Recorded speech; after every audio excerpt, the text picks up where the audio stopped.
Chromosomes are organized coil structures of DNA and histone proteins found in the nucleus of eukaryotic cells. After cell division, chromosomes unicoil into protein-packed complexes known as chromatins. Chromatins will be discussed in the next slide. The form of a chromatin is described as beans on a string, in which DNA connects histone proteins together. Passed from parents to offspring, DNA contains the specific instructions that make each type of living creature unique. During cell division, it is essential that DNA remains intact and equally distributed among cells. Chromosomes plays a key part in the process that ensures DNA is accurately copied and distributed in the vast majority of cell division. But take note that mistakes still do occur on rare occasions. It is crucial that reproductive cells contain the right number of chromosomes, and that those chromosomes have the correct structure. If not, the resulting offspring may fail to develop properly or will have chromosome abnormalities. Did you know the term chromosome comes from the Greek words chroma means color and soma means body? Scientists gave this name to chromosomes because they are cell structures or bodies that are strongly stained by some colorful dyes used in research. Cell division is a process which splits a parent cell into two or more daughter cells. Cell division is important in DNA replication. There are three types of cell division. First, a process known as binary fission. Second, the standard way of doing cell division for eukaryotes called mitosis. And lastly, there's a specialized version of cell division for sexual reproduction called meiosis. These three types will be explained further in the next slides.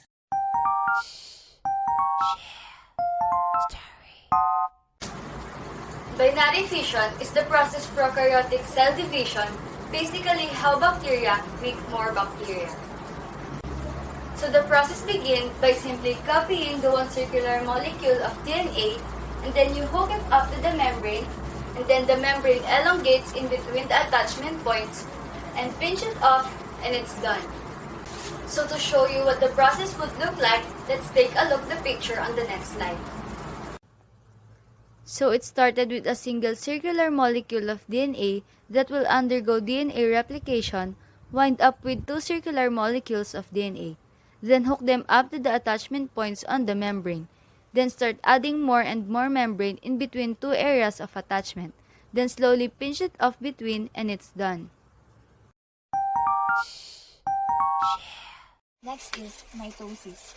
Mitosis is the process wherein a single cell divides into two identical daughter cells, mainly known as our body cells. It includes 5 stages, which are the following.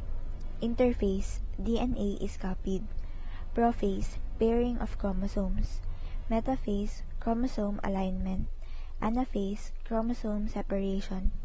Telophase and cytokinesis, union of chromosomes and where daughter cells are formed.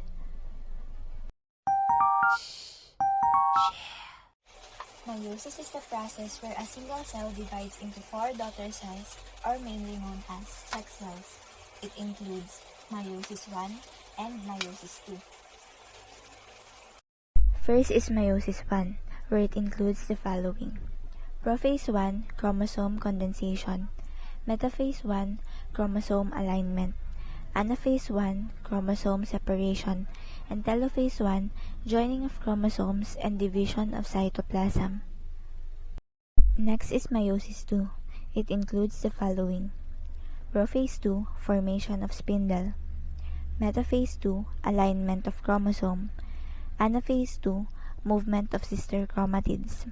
And telophase 2, formation of nuclear envelope. Asexual reproduction is a type of reproduction found mostly in prokaryotes. It doesn't require fertilization and only one parent cell is needed to reproduce. There are advantages and disadvantages in asexual reproduction. Advantages. able to produce large numbers of offspring quickly. Large colonies can outcompete other organisms and increase chances of species survival. No energy required to find a suitable mate. Disadvantages: offspring are identical, so a single negative mutation can wipe out an entire population. No variation in population, so entire colony can be killed by bad condition. Many offspring close together may compete for food or resources. In cellular level, there are two processes for asexual reproduction. One is binary fission, done by the prokaryotes, and the other is mitosis, done by eukaryotes. At the organism level, there are different kinds of asexual reproduction. Some examples include budding. In this process, a new organism is developed from a small part of the parent's body. Next, fragmentation. Fragmentation is the process or state of breaking or being broken into small or separate parts. They are the creatures that can survive being broken off. And lastly, the parthenogenesis, where an egg is laid but does not require any fertilization by a male. Yet, it can give rise to a completely mature new adult. Now, we will discuss about what is gametes, the two common gametes, and their specialized. First is, what is gametes? Gametes are an organism reproductive cells in which we also known as sex cells. Also, gametes are haploid cells, in which each cell carries only one copy of each chromosome. Furthermore, there are two common gametes which are called male and female gametes. Female gametes are called ova, or in other words is egg cells, while the male gametes are called sperms. The male and the female gametes will undergo internal or external fertilization and can differ from each other in size, form, and function. Egg cells are large and specialized for storing huge amount of resources in order to provide and ensure the newly delivered cells, while the sperms are small and specialized for quick delivery of DNA and other cells into the body. This is an illustration of an egg cells in which is the large one and the sperms which is the small ones. Now, we will be discussing what is karyotype and karyotyping. First is, what is karyotype? Karyotype is a process or technique of organizing the image or picture of a chromosome in a person's body. On the other hand, karyotyping is a test to examine chromosomes in a sample of cells, in which this test can eventually help identify genetic problem as the cause of disorder or disease. The proper and normal number of chromosomes in a person's body are 46. This is an illustration of a proper and normal number of chromosomes in a person's body. Also, there are few people who have extra or missing chromosomes, in which called extra chromosomes 21, which are associated to a person with Down syndrome. This is an illustration of a chromosomes in a person with Down syndrome. Gene expression is the process of how a gene or a section of your DNA is used to affect an organism's trait. In simple words, it is how the genotype affects your phenotype or your physical features. The process of gene expression involves two main stages, the transcription and the translation. Transcription is when what we call genotype or the DNA in a gene is copied to produce an RNA transcript called messenger RNA. And for the translation, the messenger RNA will carry the transcribed message from the DNA to protein-making factories called ribosomes. A lot of times, gene expression allow your genes to turn on and off in response on what is going on in your environment and inside your body. One example is if your family has a history of diabetes, then there's more likely that your genes have it too. But you can alter that expression by changing your environment, like by eating healthy food and having exercises.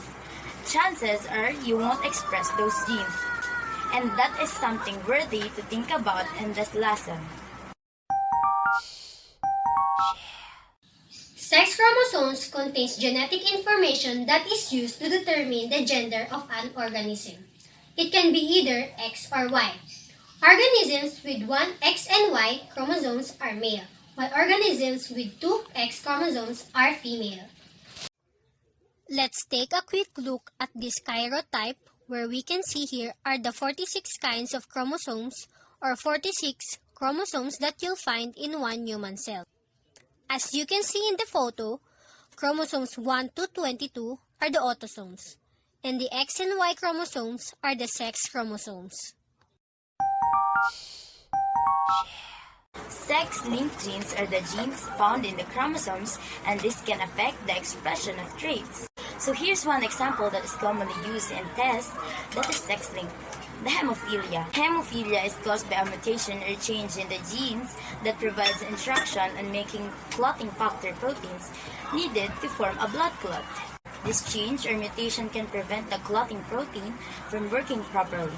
These genes are located on the X chromosomes. As we all know, female have two X chromosomes, while male has one X chromosomes and another Y chromosomes.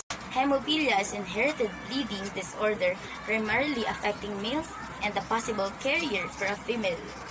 How does that happen? So here, we're going to use the capital letter H to represent normal blood clotting and small letter H for having hemophilia. In a sex-linked disease, it is usually males who are affected. Why? Because they have a single copy of X chromosomes that carries the mutation. In females, the effect of the mutation may be masked by the second healthy copy of the X chromosomes. Let's try predicting the offspring of a female carrier of the allele and the normal male using the Punnett square. So here's the normal father and there is the carrier mother. The first child is the daughter and will get two dominant H or capital letter H on both X chromosomes. X from the mom and Y from the dad. And then they will get a normal blood clotting son. The third one is another daughter. Always remember to put the dominant trait first. It doesn't matter from who it came from. So the first X chromosomes has capital H and the small H is on the another chromosome. And lastly, the son with the small H and the Y from the dad. So 100% of the female has a normal blood clotting, and the female here has the recessive allele, but she is still normal. She is just a carrier, while the male has 50% normal and 50% hemophilia. To sum it all, sex-linked trait is common in males because they only need one copy of recessive allele to show the sex-linked trait, while the female must inherit two recessive allele to show the sex-linked trait. So if the female has one dominant allele, then she is just a carrier.